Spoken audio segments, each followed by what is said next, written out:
విధంగానే లోకేష్ అన్నయ్యకి రాఖీ కట్టానండి.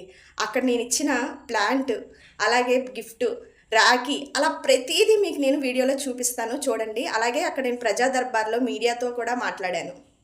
రోజు రాఖీ కట్టడమే కాదండి, మీడియా వారితో కూడా నేను మాట్లాడాను. గగన మీడియా వారితో మాట్లాడాను. అయితే నాతో పాటు మా మమ్మీ కూడా రాఖీ కట్టారు. అయితే మా మమ్మీ లోకేష్ అన్నయ్యతో ఏమన్నారంటే, ఇప్పటి వరకు ఏ మంత్రి వర్యులకి నేను రాఖీ కట్టలేదండి.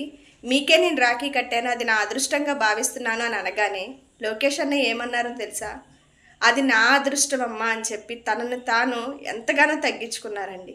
అందుకే లోకేష్ అన్నయ్య అంటే మా ఫ్యామిలీకి నాకు చాలా అంటే చాలా ఇష్టం.